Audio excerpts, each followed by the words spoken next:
പ്രിയപ്പെട്ടവരെ, ഇന്ന് ഫെബ്രുവരി 27 വെള്ളിയാഴ്ച. അമ്മേ പരിശുദ്ധ അമ്മേ, അമ്മേ പരിശുദ്ധമേ, ദൈവമാതാവേ, കൃപാസനത്തിലൂടെ ഞങ്ങളുടെ ദേശത്തിനും അമ്മ മധ്യസ്ഥം തേടി തന്ന എല്ലാ അനുഗ്രഹങ്ങൾക്കും കൃപകൾക്കും ഞങ്ങളിപ്പോൾ ഹൃദയം നിറഞ്ഞ നന്ദി പറയുന്നു. അമ്മേ പരിശുദ്ധമേ, ദൈവമാതാവേ, 2004 ഡിസംബർ 7 ഉച്ചകഴിഞ്ഞ് 2:30 കൃപാസനത്തിൽ സംഭവിച്ച അമ്മയുടെ പ്രത്യക്ഷപ്പെടലിനെ കുറിച്ച് തിരുസഭയ്ക്ക് സമർപ്പിച്ചിരിക്കുന്ന പഠനരേഖകളുടെ മേൽ സഭാത്മകമായ പഠനം ആരംഭിക്കുവാൻ ഞങ്ങൾ പ്രാർത്ഥിക്കുന്നു. അമ്മേ പരിശുദ്ധമേ, ഭൂസ്വർലോകങ്ങളുടെ രാജ്ഞിയായ അങ്ങേയ്ക്ക് ഭൗമസംരക്ഷണത്തിനായി പ്രപഞ്ചപ്രകൃതിയെ തന്നെ തിരുസഭ പ്രതിഷ്ഠിക്കുവാൻ ഈ പ്രത്യക്ഷീകരണം വഴി ഇടയാക്കണമേ. പരിശുദ്ധമേ, ജപമാല മാതാവേ, സകല കൃപാസനം പ്രാർത്ഥനയോടും ചേർത്ത് ഞങ്ങളിപ്പോൾ പ്രാർത്ഥിക്കുന്ന ഈ കുടുംബത്തിന്റെ പ്രത്യേക നിയോഗം പറ മക്കളെ.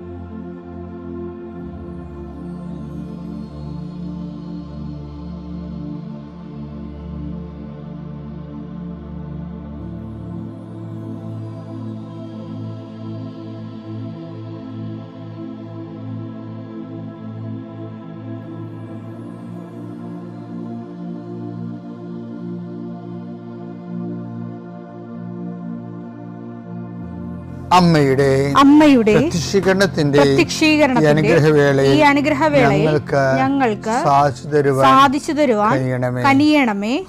ആമേൻ. വിശ്വാസ പ്രമാണം. സർവശക്തനായ പിതാവും ആകാശത്തിന്റെയും ഭൂമിയുടെയും സൃഷ്ടാവുമായ ദൈവത്തിൽ ഞാൻ വിശ്വസിക്കുന്നു. അവിടുത്തെ ഏകപുത്രനും ഞങ്ങളുടെ കർത്താവുമായ ഈശോമിശിഹായിലും ഞാൻ വിശ്വസിക്കുന്നു. ഈ പുത്രൻ പരിശുദ്ധാത്മാവിനാൽ ഗർഭസ്ഥനായി കന്യകാമറിയത്തിൽ നിന്ന് പിറന്ന് പൊന്തിയോസ് പീലാത്തോസിന്റെ കാലത്ത് പീഡകൾ സഹിച്ച് കുരിശിൽ തറയ്ക്കപ്പെട്ട് മരിച്ച് അടക്കപ്പെട്ട് പാതാളങ്ങളിൽ ഇറങ്ങി മരിച്ചവരുടെ ഇടയിൽ നിന്ന് 3-ാം നാൾ ഉയർത്ത് സ്വർഗത്തിലേക്ക് എഴുന്നള്ളി സർവശക്തിയുള്ള പിതാവായ ദൈവത്തിന്റെ വലതുഭാഗത്തിരിക്കുന്നു. അവിടെ നിന്ന് ജീവിക്കുന്നവരെയും മരിച്ചവരെയും വിധിക്കുവാൻ വരുമെന്നും ഞാൻ വിശ്വസിക്കുന്നു. പരിശുദ്ധാത്മാവിലും ഞാൻ വിശ്വസിക്കുന്നു.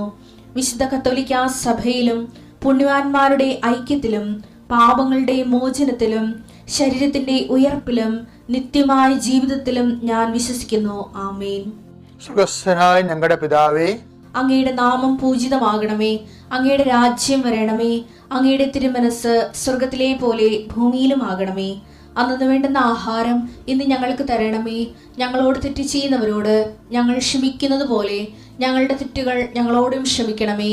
ഞങ്ങളെ പ്രലോഭനത്തിൽ ഉൾപ്പെടുത്തരുതേ, തിന്മയിൽ ഞങ്ങൾ രക്ഷിക്കണമേ. ആമേൻ. നന്മ നിറഞ്ഞ മറിയമേ, സ്വസ്തി. കർത്താവ് അങ്ങയുടെ കൂടെ സ്ത്രീകളിൽ അങ്ങ് അനുഗ്രഹിക്കപ്പെട്ടവളാകുന്നു.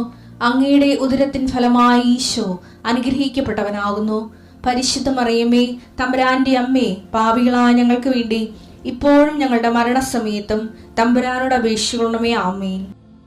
കർത്താവേ, നിന്റെ ഉന്നതമായ നാമത്തിന് സ്തോത്രം ചെയ്യുന്നു. കർത്താവേ, നിന്റെ വിശുദ്ധ പൗരോഹിത്യത്തെ മഹത്വപ്പെടുത്തണമേ. കർത്താവേ, സഭയിലുള്ള സാന്നിധ്യം പ്രകടമാക്കണമേ.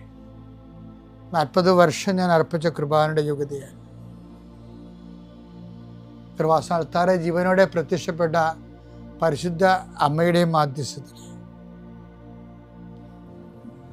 ഈ പ്രാർത്ഥന പ്രതീക്ഷിച്ചുകൊണ്ട് ലോകം മുഴുവനും വിവിധ സ്ഥലങ്ങളിലെ ജാഗ്രതയോടെ ഇരിക്കുന്ന ഓരോ മകൻ്റെ മേലും മകളുടെ മേലും കർത്താവേ, നിന്റെ തിരുമുറിവാർന്ന വലതുകരം ആണിപ്പെടുന്ന അത്ഭുതകരം വെക്കണമെന്ന് പ്രാർത്ഥിക്കുന്നു. കർത്താവ്, യാത്ര ചെയ്യുന്ന മക്കൾ, കർത്താവ് ഇൻ്റർവ്യൂ ഉള്ള മക്കൾ, കർത്താവ് പരീക്ഷ എഴുതുന്ന മക്കൾ, അനേകം മക്കൾ ആശീർവാദം വാങ്ങിച്ച് പോയിട്ടുണ്ട് പരീക്ഷ എഴുതാൻ വേണ്ടി. അവരെല്ലാം കർത്താവെ ആശീർവദിക്കണം. പരീക്ഷാ സമയങ്ങളിൽ കർത്താവെ അങ്ങ് അവിടെ കൂടെ വസിച്ചുകൊണ്ട് അവർക്ക് ചിലർക്ക് പരീക്ഷ എഴുതുന്നതിന് പ്രയാസമുള്ളവരുണ്ട്. ചിലർക്ക് ഓർമ്മ കിട്ടത്തില്ല. ഓർത്തെടുത്ത് കമ്പ്യൂട്ടറിൽ കറുപ്പിക്കാനോ വെളുപ്പിക്കാനോ പറ്റാത്തവരുണ്ട്. തീരുമാനം എടുക്കാൻ താമസം എടുക്കുന്നവരുണ്ട്. അവരെല്ലാവരെയും ഈശോയുടെ നാമത്തിൽ ഞാൻ ആശീർവദിക്കുന്നു. കുടുംബത്തിലെ പ്രത്യേക അവസ്ഥ കൊണ്ടും പിന്നെ ഹോസ്റ്റലിൽ അവിടെയൊക്കെ നിൽക്കുന്നവർ ഭക്ഷണമില്ലായ്മ കൊണ്ടും നല്ല ഭക്ഷണം കിട്ടാത്തത് കൊണ്ടും അവന് ഉറക്കമില്ലാത്തത് കൊണ്ടും വയറൊക്കെ മോശമായിരുന്നതുകൊണ്ടും പല ആൾക്കാർക്കും പലതരം ശാരീരികമായ പല അവശതകളും ഉള്ളതുകൊണ്ടും പല കാര്യങ്ങളെയും ബാധിക്കുകയും വേദനിക്കുകയും നിരാശപ്പെടുകയും സങ്കടപ്പെടുകയും എന്ത് ചെയ്യണമെന്ന് അറിയാൻ പാടില്ലാതെ ഒരാശ്വാസമില്ലാതെ പരക്കം പാകുകയും ചെയ്യുന്ന എല്ലാ മക്കളെയും ഞാൻ കൃപാസ്ഥാനത്താരെ ജീവനോടെ പ്രത്യക്ഷപ്പെട്ട പരിശുദ്ധമ്മയുടെ മാധ്യസ്ഥത്തിൽ നിന്നെ യേശുനാമത്തിൽ ആശീർവദിക്കുന്നു. ദൈവവേദലെ നീ അനുഗ്രഹിക്കപ്പെട്ടവളാണ്, നീ അനുഗ്രഹിക്കപ്പെട്ടവനാണ്. നിൻ്റെ വഴികളിൽ നീ ഇന്ന് പോകുന്നിടത്തെല്ലാം കർത്താവ് നിന്നെ അനുഗ്രഹിക്കും. നിൻ്റെ വഴികളിൽ നീ ഇന്ന് സംസാരിക്കുന്നിടത്തെല്ലാം കർത്താവ് നിന്നെ അനുഗ്രഹിക്കും. ദൈവവേദലെ നിൻ്റെ ഓരോ ഉദ്യമങ്ങളും നിൻ്റെ ഓരോ ചിന്തകളും നിൻ്റെ ഓരോ തീരുമാനങ്ങളും അത് അനുകൂലമാണ് നടക്കാനും അനുകൂലമല്ലെങ്കിൽ നിനക്കെതിരാണെങ്കിൽ നടത്താതിരിക്കാനും കർത്താവിൻ്റെ പരിശുദ്ധാത്മാവ് നിന്നെ ഗൈഡ് ചെയ്യട്ടെ. എൻ്റെ കർത്താവിൻ്റെ ഉന്നതമായ നാമത്തിൽ സഭയുടെ അധികാരത്തിൽ കുരിശിൻ്റെ അടയാളത്തിൽ ദൈവത്തിൻ്റെ ശക്തിയാൽ ഇന്ന് നീ ചെയ്യുന്ന മുഴുവൻ കാര്യങ്ങളുടെ മേൽ ദൈവത്തിൻ്റെ കൃപ ചൊരിയട്ടെ. പരിശുദ്ധമ്മ ദേവമാതാവ് നിനക്ക് വേണ്ടി മധ്യസ്ഥം വഹിക്കട്ടെ. പിതാവിൻ്റെയും പുത്രൻ്റെയും പരിശുദ്ധാത്മാവിൻ്റെയും നാമത്തിൽ. എൻ്റെ പ്രിയപ്പെട്ടവർ, നമ്മൾ ഇന്നലെ കണ്ടത് എന്താണെന്നറിയോ? ഈ നിലനിൽപ്പില്ലേ, നിലനിൽപ്പ് ഒരു ചില്ലറ വിഷയമല്ല കേട്ടോ. കണ്ടിന്യൂറ്റി, കവനൻ്റ് ആൻഡ് കണ്ടിന്യൂറ്റി എന്നുള്ള സബ്ജക്റ്റ് പറയണത്. അതിനോട് ബന്ധപ്പെട്ടൊരു വാക്കാണ് യോഹന്നാൻ 15:16. നിങ്ങൾ എന്നെ തിരഞ്ഞെടുക്കുകയല്ല, നിങ്ങൾ എന്നെ തിരഞ്ഞെടുക്കുകയല്ല, ഞാൻ നിങ്ങളെ തിരഞ്ഞെടുക്കുകയാണ് ചെയ്തത്. അതാണ് വിഷയം. ഞാൻ ഇപ്പം ഉടമ്പടി എടുക്കുന്ന ആൾക്കാർ ഓർത്തേക്കണം, നിങ്ങൾ വന്ന് ഇടിച്ചു തല്ലി കയറി മസിലി പിടിച്ച് ഉടമ്പടി എടുത്തുകൊണ്ട് പോയതല്ല, ദൈവം നിങ്ങളെ കൊണ്ട് എടുപ്പിച്ചതാണ്. നിങ്ങൾ പോയി ഫലം പുറപ്പെടുവിക്കുന്നതിനും ഉടമ്പെടുത്തത് എന്തിനാണ്? പോയി ഫലം പുറപ്പെടുവിക്കുന്നതിനും നിങ്ങളുടെ ഫലം നിലനിൽക്കുന്നതിനും വേണ്ടി ഞാൻ നിങ്ങളെ നിയോഗിച്ചിരിക്കുന്നു. ഈ എല്ലാ പ്രേക്ഷിത പ്രവർത്തനങ്ങൾക്കും സുരക്ഷിത പ്രവർത്തനങ്ങൾക്കും നിങ്ങളെ നിയോഗിച്ചത് ആരാണ്? ഈശോ തന്നെയാണ്. അപ്പം അങ്ങനെ നിയോഗിക്കപ്പെടുമ്പോൾ നിങ്ങൾക്ക് ഈശോയാണ് എന്നെ നിയോഗിച്ചത് എന്നുള്ള ബോധം ഉണ്ടാവേണ്ടതാണ്. നമുക്ക് ഈശോയാണ് എന്നെ നിയോഗിച്ചത്. ഞങ്ങൾക്കൊക്കെ ഇപ്പോൾ തിരുപ്പട്ടം മേടിക്കുമ്പോഴേ സത്യമായിട്ട് ആ ബോധമുണ്ട്. കർത്താവിൻ്റെ നിയോഗത്തിലാണ് നമ്മൾ ഒരു രൂപത്തിലാണ് ഇൻകാർണേറ്റ് ചെയ്ത് വർക്ക് ചെയ്യുന്നത്. പക്ഷേ എല്ലാ രൂപതയും റിലീജിയസും എല്ലാം ബേസിക്കായിട്ട് ആര് വിളിച്ചതാണ്? ഈശോ വിളിച്ച് നിയോഗിച്ചതാണ്. അതുകൊണ്ടാണ് നമ്മൾ ഓരോ വിഷയങ്ങൾ ഏറ്റെടുക്കുന്നത്. നമ്മുടെ മനസാക്ഷി ഈശോ നമ്മളിൽ വസിച്ചുകൊണ്ട്, നാളെ നമ്മളത് കാണും, ഈശോ വസിച്ചുകൊണ്ട് ഈശോയുടെ പ്രവർത്തി ചെയ്യുന്നതിനെക്കുറിച്ച് നമ്മൾ കാണും. അത് നിങ്ങൾ അതിലേക്ക് വരണമെന്ന് എൻ്റെ അച്ഛൻ്റെ അഭിപ്രായം. ഇപ്പോഴെന്താ വിഷയം എന്ന് പറയുന്നത്? നമ്മൾ പറഞ്ഞുകൊണ്ടിരിക്കുന്ന വിഷയം നമ്മൾ ചെയ്യുന്ന എല്ലാ സുവിശേഷ പ്രവർത്തനം, അതുപോലെ തന്നെ രോഗി പരിചരണം, അതുപോലെ തന്നെ ദിവ്യകാരുണ്യ പ്രവർത്തനങ്ങൾ എല്ലാം ദൈവം കൽപ്പിച്ചതുപോലെ ചെയ്യണം. പൗലോസ് 10 ദിവസത്തിനെക്കുറിച്ച് നല്ലവണ്ണം പറയുന്നുണ്ട്. പ്രസംഗിക്കുന്നവൻ കർത്താവിന് അരുളപ്പാട് ലഭിച്ച പോലെ പ്രസംഗിക്കട്ടെ. 1 Petrus 4:11. പ്രസംഗിക്കുന്നവൻ ദൈവത്തിന്റെ അരുളപ്പാട് നൽകുന്നവനെ പോലെ പ്രസംഗിക്കട്ടെ. ദൈവത്തിന്റെ അരുളപ്പാട് നൽകുന്നവനെ പോലെ പ്രസംഗിക്കട്ടെ. ശുശ്രൂഷിക്കുന്നവൻ ദൈവത്തിൽ നിന്ന് ലഭിച്ച ശക്തി കൊണ്ട്. ഈ പള്ളികളിലൊക്കെ പ്രസംഗത്തിന്റെ പുസ്തകം നോക്കി ചില അച്ഛന്മാർ കഥകൾ പറയത്തില്ലേ? കൃപാസനത്തിന്റെ കേമത്തം പറയുകയല്ല, പക്ഷെ നിങ്ങൾ കേട്ടിട്ടുണ്ട് കൃപാസനത്തിൽ വല്ലപ്പോഴും കഥ പറയുന്നത്. നിങ്ങൾ ഉറങ്ങിയാലും തൂങ്ങിയാലും I will not say any story. എന്താ കാര്യം? ഇതാണ് കാരണം. പ്രസംഗിക്കുന്നവൻ എന്ത് ചെയ്യണം? ദൈവത്തിന്റെ അരുളപ്പാട് നൽകുന്നവനെ പോലെ പ്രസംഗിക്കട്ടെ. ശുശ്രൂഷിക്കുന്നവൻ നിങ്ങൾ ആതുര സേവനത്തിന് പോകത്തില്ലേ കേട്ടോ? ദൈവത്തിൽ നിന്ന് ലഭിച്ച ശക്തി കൊണ്ട് എന്ന പോലെ ശുശ്രൂഷിക്കുന്നവന് ശക്തി വേണം. അല്ല ഉടമ്പടി എടുത്തതെന്ന് പറഞ്ഞ് ഓടിക്കെട്ടി നേരെ ആശുപത്രിയിലോട്ട് പോകരുത്. കുറച്ച് കഴിയുമ്പോൾ തളരും, മടുക്കും, മുരണിപ്പ് തോന്നിക്കും. ഞങ്ങളുടെ നാട്ടിലൊക്കെ പറയണം മുരണിപ്പ്. ഓരടിക്കത്തില്ലേ? അതിനാണ് മുരണിപ്പെന്ന് പറഞ്ഞത്. നിങ്ങളുടെ നാട്ടിലൊക്കെ എന്ത് പറയുന്നത് എനിക്ക് അറിയത്തില്ല. ഇങ്ങനെ ബോറടിക്കും നമുക്ക് വർക്ക്. അപ്പോൾ അതിനെന്താ വെച്ചാൽ അതിനെന്താ ചെയ്യേണ്ടത്? ദൈവത്തിൽ നിന്ന് ശക്തി ലഭിക്കണം. വെച്ചാൽ ഈ വിഷയം വെച്ചുകൊണ്ട് നമ്മൾ ആതുര സേവനം, ഇപ്പം ഞങ്ങളൊക്കെ ഉള്ള കാര്യം പറയാം.